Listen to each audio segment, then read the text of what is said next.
die Gemeinde Jesu in 4 verschiedene Bilder. Manchmal haben wir Vorstellung, was ist die Gemeinde? Ich höre manchmal jemanden sagt, wir gehen zur Gemeinde, ich war in die Gemeinde. Eigentlich die Gemeinde ist kein festes Platz. Die Kirche ist kein festes Platz. Die Gemeinde sind wir. Die Gemeinde ist Jesus Leib, egal wo dieses Leib zusammenkommt. Und deswegen können wir die Gemeinde nicht begrenzen in einen Ort oder in ein Gebäude. Die Gemeinde ist ein lebendiges Leib, der bewegt überall. Sind wir jetzt eine Gemeinde? Natürlich. Wenn wir jetzt alle in einer Maschine Richtung zum Beispiel Israel, in einer Reise, sind wir eine Gemeinde, wenn wir singen oder beten? Ja. Wenn wir alle auf dem Deck von einem Schiff und da haben wir eine Bibelstunde auf dem Deck, sind wir eine Gemeinde? Natürlich. So, die Gemeinde ist kein festes Platz oder Schild oder Gebäude. Die Gemeinde Jesus ist eine lebendige Organisation, die ist überall. Und ich möchte heute ganz kurz predigen, wie immer. Die Gemeinde hat 4 Bilder. Die Gemeinde ist ein Haus. Zweitens, die Gemeinde ist ein Ernährungsplatz, Ernährungsort. Drittens, die Gemeinde ist eine Schule. Viertens und zum Schluss, die Gemeinde ist ein Krankenhaus. Die Gemeinde ist ein Haus. Ein Haus. Und dieses Haus soll von außen schön und von innen sauber. Egal wo ich fliege in die ganze Welt, aber eines Tages habe ich Heimweh und ich möchte nach Hause, weil zu Hause, das ist der Platz, wo ich Ruhe habe. Zu Hause, wie die Deutschen sagen, zu Hause ist zu Hause. Die Gemeinde Jesu ist ein Haus. Von oben, das Haus soll dicht sein. Kein Wind oder Staub kommt drin. Wir leben in der Welt, aber wir sollen als Gemeinde Jesu. Und wenn ich sage Gemeinde hier, ich meine jeder Wiedergeborene, ich meine jede Bibelstunde, ich meine jeder Hauskreis, ich meine jede Kirche, die das Wort lehrt und Jesus ist der Leiter für diese Gruppe. Von oben, die Gemeinde soll dicht und von unten, die muss auf die Felsen gebaut. In Matthäus Evangelium Kapitel 7, Vers 24, spricht über einen Mann, ein kluger Mann, hat sein Haus auf die Felsen gebaut. Keine Sorge, kommt Regen, kommt Wind, kommt Sturm. Das Haus ist fest. 2 Bibelverse will ich sagen über die Gemeinde als Haus. Ein Bibelvers kam in Hebräerbrief, Kapitel 3, Vers 6. Hebräer 3, Vers 6, ich will das Vers selbst lesen. Christus aber als ein Sohn über sein Haus, dessen Haus sind wir. Wir sind Das Haus. Die Gemeinde ist ein Haus. Zweite Stelle, die kam über die Gemeinde als ein Haus und die bewegt meinem Herzen in Johannes Evangelium, Kapitel 14, Verse 23, sagte die Bibel in dieser Stelle: Wer mich liebt, der werde mein Wort halten, und mein Vater werde ihn lieben. Und wir, das heißt der Vater, der Sohn und den Heiligen Geist, und wir werden zu ihm kommen und die Wohnung bei ihm machen. Wohnung. In meiner Muttersprache, auf der arabischen Bibel, kommt Haus, das Wort Haus. Der Vater, der Sohn, der Heilige Geist kommt und baut eine Wohnung, ein Haus. Wenn wir sein Wort halten, wenn wir ihn lieben, wir werden das Haus des Herrn, die Gemeinde Jesu, ist in uns. In Amerika war ich dieses Monat dort. Ich bin am 8. gekommen. Und dort war ich mit meiner Frau und unterwegs sehen wir verschiedene Häuser. Aber man kann genau wissen, dass diese Viertel sind arme Leute. Arme Amerikaner. Das sind so viele arme Amerikaner dort. Arme Leute, weil die Häuser sind einfach klein und ein Haus neben dem anderen. Und danach kommt ein Ort hin, wo wunderbare Villas, sehr schön von außen, wunderbarer Garten, das sind die reichen Leute. Und danach kommt eine andere Kategorie, wie das Haus von Michael Jackson, habe ich gesehen einmal. Das ist 17 Millionen Dollar hat das Haus gekauft. Ja, gekostet. Steht hier, dass Gott, der Vater, der Sohn, der Heilige Geist, wollen ein Haus bauen. Wollen eine Wohnung. Wie wird diese Wohnung? Wie sieht aus? Gott ist heilig.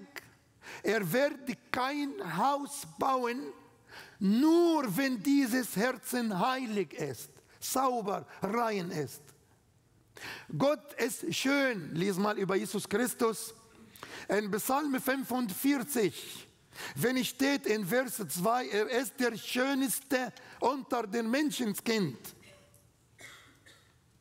Er wird ein schönes Haus. Jede Frau hat ihre Vorstellung für ihre Wohnung. Jede Frau hat ihre Vorstellung. Jedes Haus, guck mal in dem Haus, da siehst du, wie die Frau hat das Haus vorbereitet. Die Gardinen, das Haus, die Möbel und alles. Und wenn Gott kommt und will ein Haus in uns, wir sind sein Haus, er wird das Haus machen, wie er vorgestellt. Sauber, rein, schön, simpel. Wir sind sein Haus, wir sind seine Wohnung. Wir sind im Haus.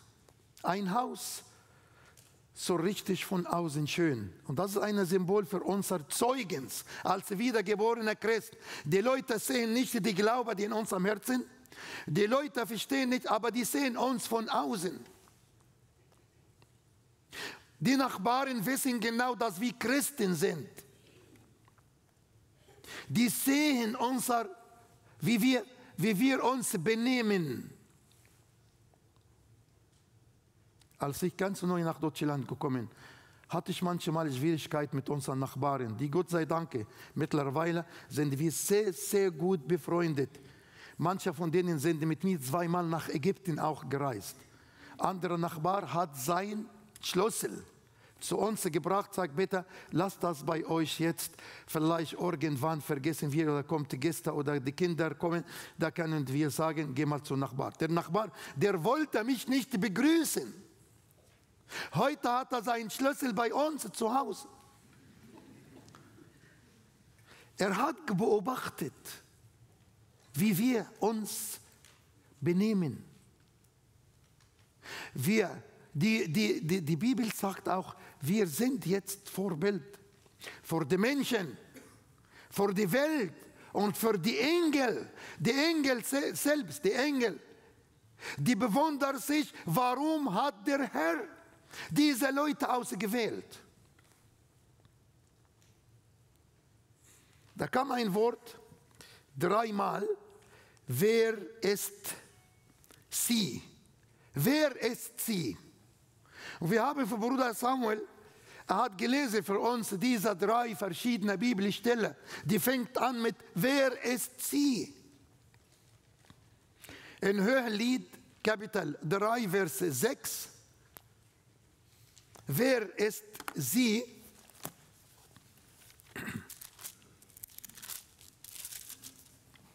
Wer ist sie, die heraufgeht aus der Wüste, wie ein gerader Rauch, wie ein Geräusch von Myrte, Weihrauch und allerlei Gewürzestaub des Kämmers. Eine Gemeinde, sie lobt trotz der Schwierigkeit. Weihrauch ist Symbol für Loben und Preisen und die Gebete. Kommt aus der Wüste, wo Hitze, wo Schwierigkeit, wo Steine, wo Dornen, wo Angst, wo gedrückt und wo Verfolgung. Aber sie singt. Das ist die Gemeinde Jesu. Gemeinde Jesu. Und es steht in der Bibel mehrere Mal. Einer davon in Apostelgeschichte Kapitel 9 über Saul. Jede Juden haben versucht, ihn umzubringen, sagt die Bibel, die Gemeinde ist immer vermehrt. Und die Trost des Heiligen Geistes kam in die Gemeinde. Was für Sorte von diesen Menschen, diese Christen. Je kommt der Druck, ich vergesse nie, als diese schwierige Zeit mit Morsi in Ägypten. Wie die Gemeinden haben gebetet, wie die Geschwister haben sich zusammen, wir haben die auf die Knie gebetet. So ist die Gemeinde, das ist ein Haus. Die Wende kommt, die bleibt fest. Wer ist sie? In Kapitel 6, Vers 10, wir haben gesehen, das ist, wer ist sie, die hervorbricht wie die Morgenröte, schön wie der Mond, rein wie die Sonne, fürchtergebetend wie Herrscher mit Kriegsbanner. Eine Gemeinde, sie leuchtet trotz der Dunkelheit. Gucken Sie, was verbindet Morgen und Mond und die Sonne zusammen? Was? Mond, Sonne und Morgen. Was verbindet die 3 zusammen? Was gibt's? Licht. Licht. Wer hat Licht gesagt? Gut. Ich gebe dir etwas Süßes heute aus Ägypten. Ja, heute nimmst du von mir. Licht. So sind die Gemeinde, die leuchtet. Egal was passiert. Die leuchtet. Morgen leuchtet. Nachts, sie ist wie den Mond, leuchtet. Am Tag, es leuchtet. Im Krankenheit besuchen wir Geschwister und ich gehe und gucke, die wirklich dankbar. Die sind dankbar. Sag, ich danke dem Herrn. Ich danke dem Herrn. Ich habe einen jungen Mann in Wiesbaden im Gefängnis besucht. Er hatte eine Strafe für 9 Jahre Gefängnis. Aber bei 3. Besuch hatte er sein Leben für Jesus gegeben.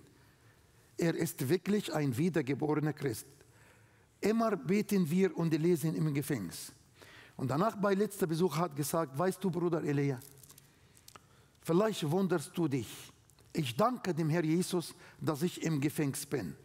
Weil draußen hatte ich keine Grenze, gestohlen, jemand vergewaltigt. Da habe ich so viel Schmutz getan. Aber hier hat der Herr mich getroffen. Hier hat der Herr mich verändert. Ich danke dem Herr Jesus für dieses Gefängnis. Ich habe meinen Mund behalten. Ich wollte sagen, Möge der Herr dieser Segen für dich immer da, bleib mal hier immer da.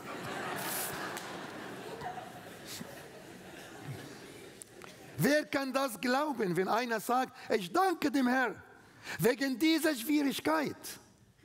Das sind die Gemeinden. Das dritte, wer ist sie? Sagt hier in Kapitel 8, Vers 5, wer ist sie, die da heraufkommen von der Wüste, gestürzt auf ihren Geliebten? Eigentlich in anderer Übersetzung habe ich heute Morgen gelesen, sagt hier das Wort, sie ist,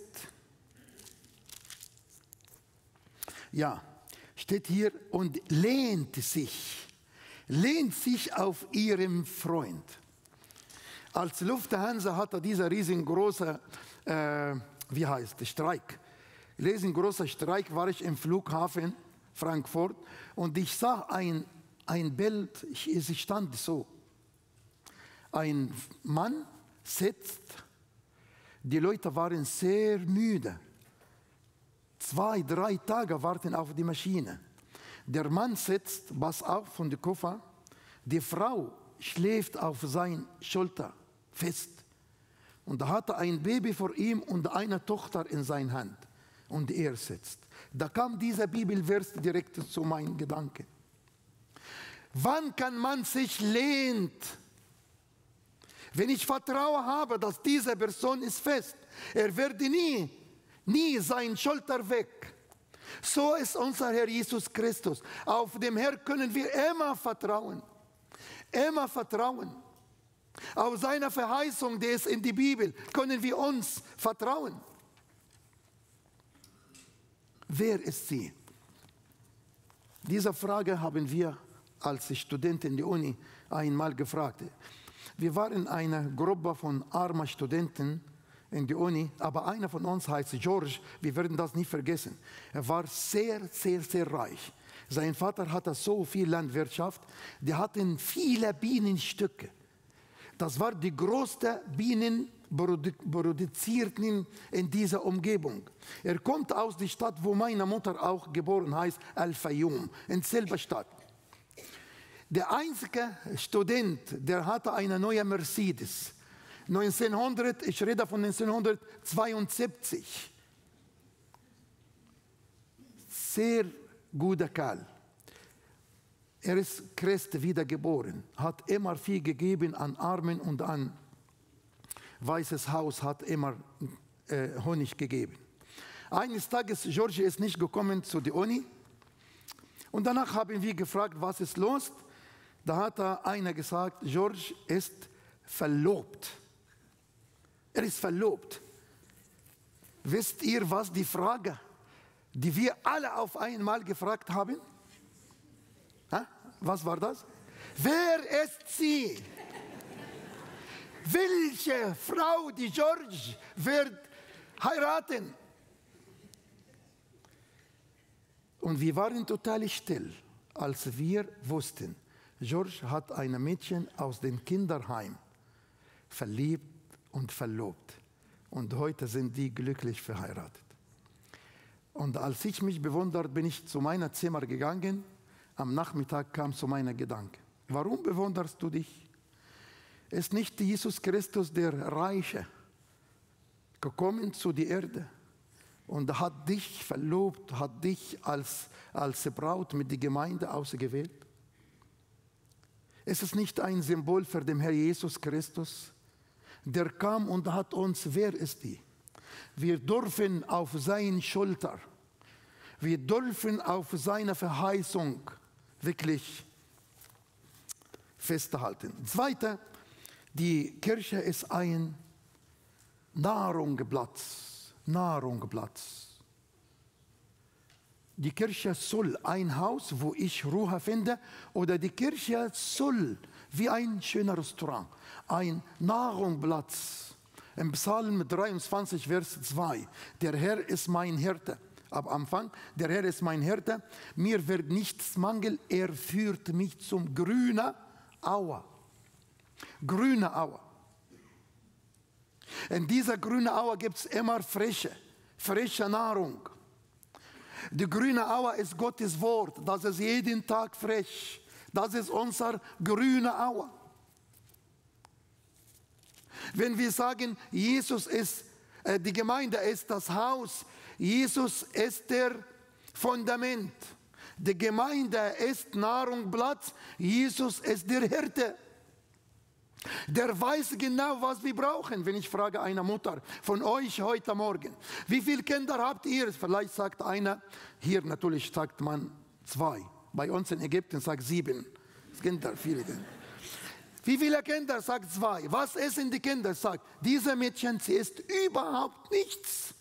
Von zum Beispiel, sie möchte kein Kartoffel oder etwas. Und der Sohn mag überhaupt keinen Fisch. Jede Mutter weiß genau, was die Kinder wissen. Wir haben eine gute Hirte. Der weiß genau, was du brauchst. Er hat alles vorbereitet für die ganze Reise. Wir dürfen auf ihm harren. Er hat vorbereitet alles, was wir brauchen.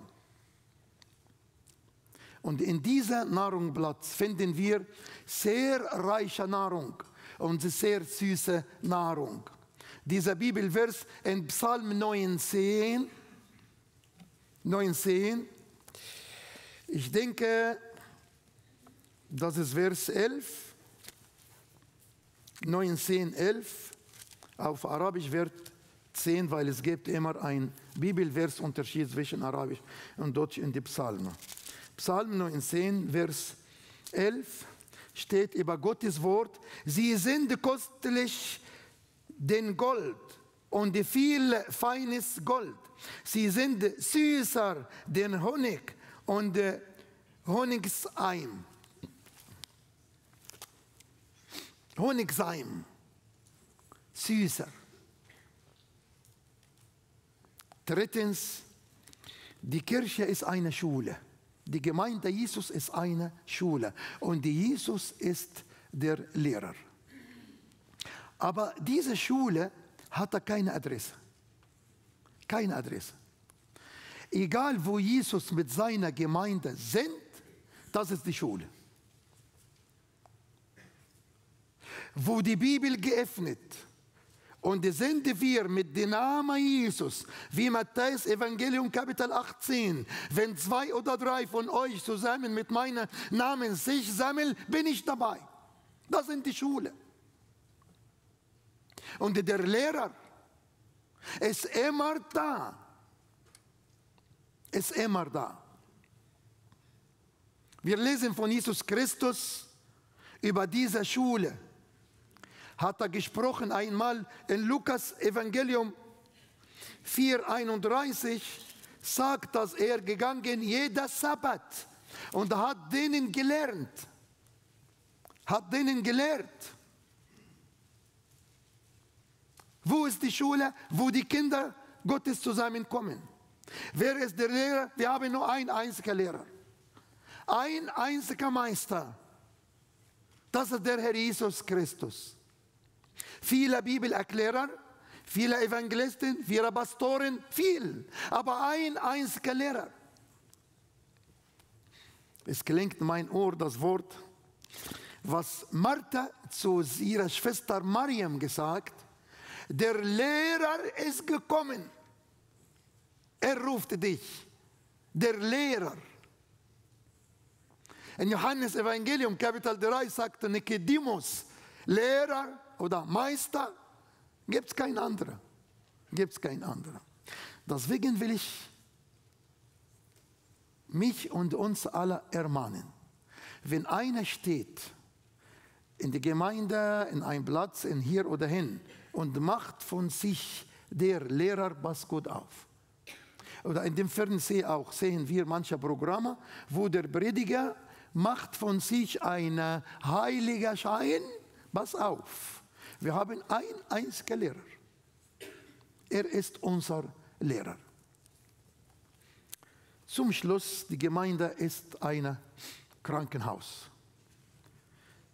Jesus ist der Arzt. Er kann meine seelischen Probleme, ja, Er versteht meine Bedrängnis? Natürlich. Hat Jesus das alles probiert? Ja. Hebräer 2, das letzte Vers, ich glaube, Vers 14. Hebräer Kapitel 2, letzter Vers, 14 oder 16.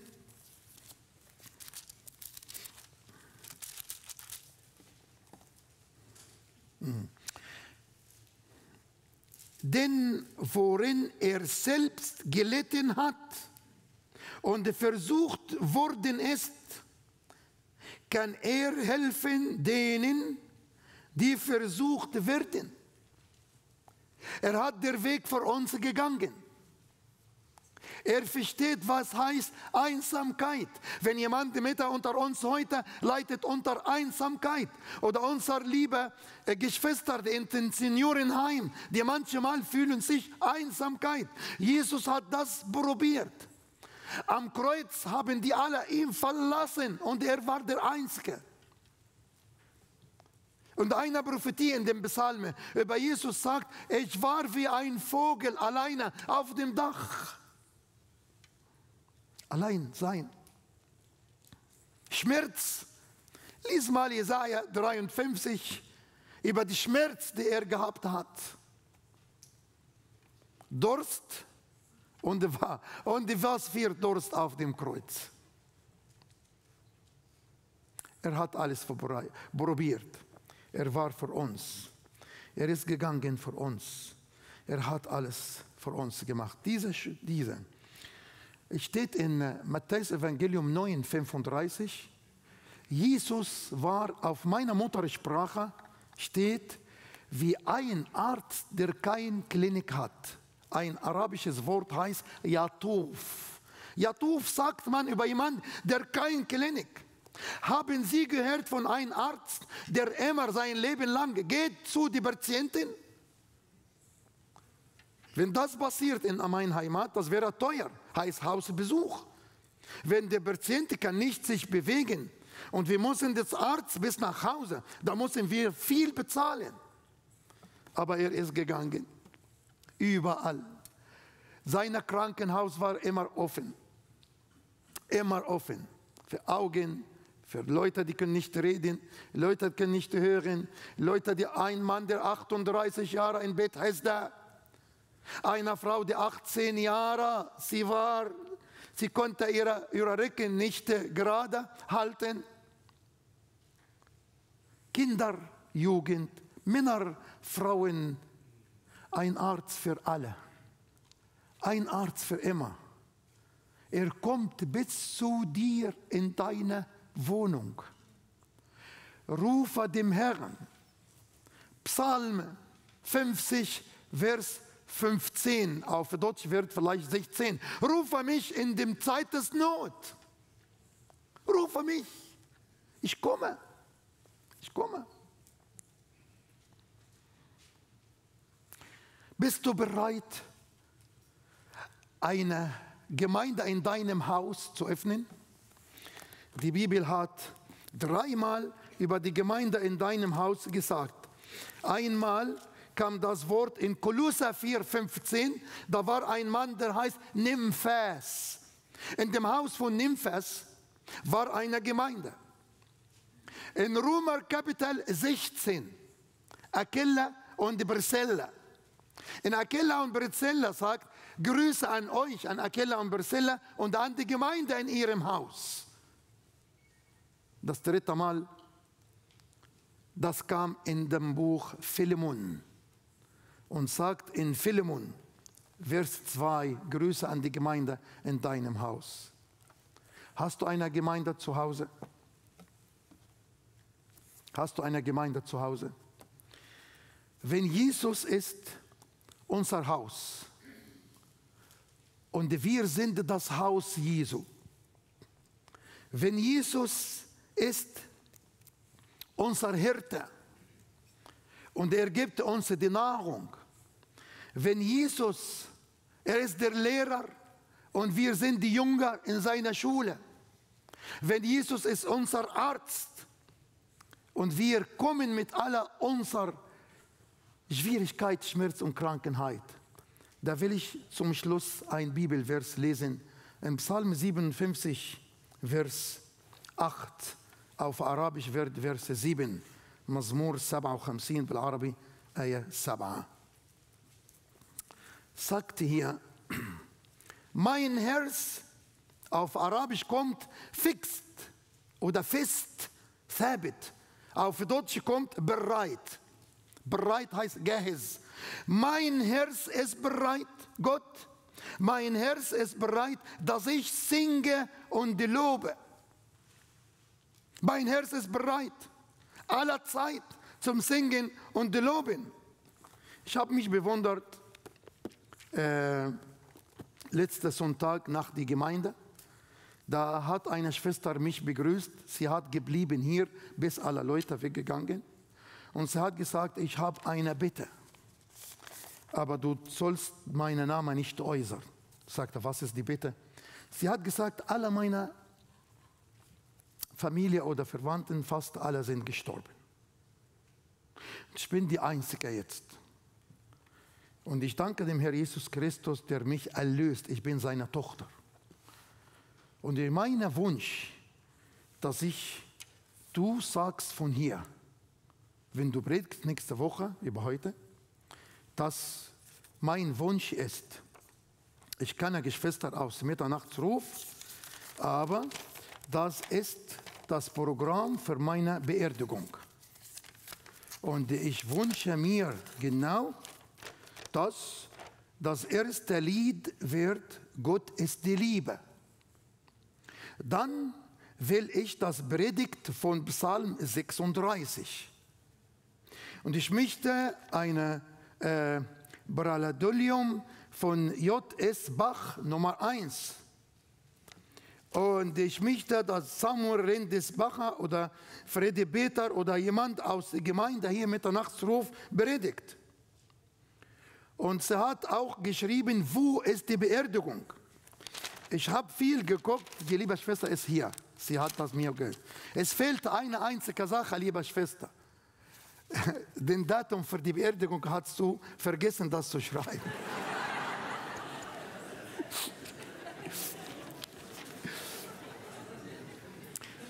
Diese Frau kann sagen, Herr, mein Herz ist bereit. Mein Herz ist fest zu singen. Zu singen. Warum gibt es solche Leute und warum gibt es solche Leute, die haben Angst vor dem Tod? Die wollen von Tod nichts hören. Wenn kommt eine Fernsehsendung über Tod, die schließen, suchen andere Channel. Der Unterschied, einer lebt, wie die Bibel sagt, wenn wir leben für den Herrn, leben wir. Wenn wir sterben für den Herrn. Wenn wir leben oder sterben, wir gehören ihm. Welcher von beiden bist du heute Morgen? Welcher von beiden? Bist du bereit? Bist du bereit? Kannst du sagen mit dem Lied, alles will ich Jesus geben, meines Lebens, meiner Kraft, all mein Denken, all mein Streben will ich Jesus geben. Ich bitte euch, dass wir eine stille Zeit nehmen. Wir nehmen eine stille Zeit. Und in dieser stille Zeit, denk mal nochmal. Habe ich Jesus in meinem Leben als Fundament für das Haus? Ist Jesus mein Hirte, er ist mein Arzt? Ist Jesus mein Lehrer? Warum wechselt Leute Gemeinde? Weil die gehen und finden keine Nahrung. Keine Nahrung. Warum wechseln Leute die Gemeinde? Weil dort wird nichts zum Heilen. Jeder Bruder oder Schwester, die haben einen Hauskreis, benutzt Gottes Wort. Manche Gemeinden haben viel Spaß, viel Pantomime, viel Spiel, viel Grillen, viel. Jeder Sonntag Sachen, aber es gibt kein Weizen, kein wirklich Nahrung, keine Getreide. Wir wollen Gottes Wort benutzen als unsere Methode. Ich bitte euch alle, dass wir aufstehen und nehmen eine stille Gebetszeit. Vielen Dank.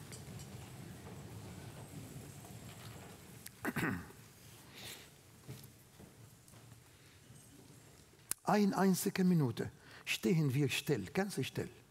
Was hat der Herr zu dir heute gesagt? Ist dein Haus sauber von innen?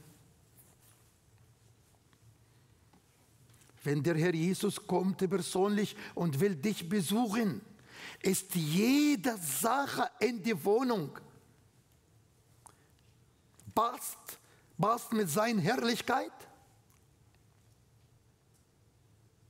Gibt es CDs in die Wohnung, wo die trägt schlichte und die schmutzige Sachen? Gibt es in dem Haus Geld, wo es gekommen mit falscher Weg?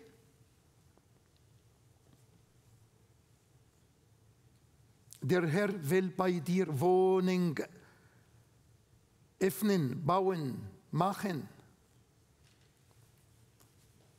Und der Arzt ist da. Er ist gekommen. Er ist hier.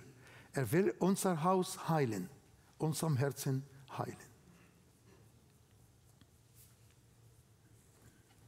Lieber Herr Jesus, wir stehen vor dir. Wir sind deine Gemeinde. Komm und baue dein Haus. Komm und schenke uns deine Nahrung. Gib uns Appetit für dein Wort. Komm bitte und lass uns immer suchen, dieser Nahrung Platz. Und wir kommen zu dir als unser Arzt. Hab Dank, Herr. Amen.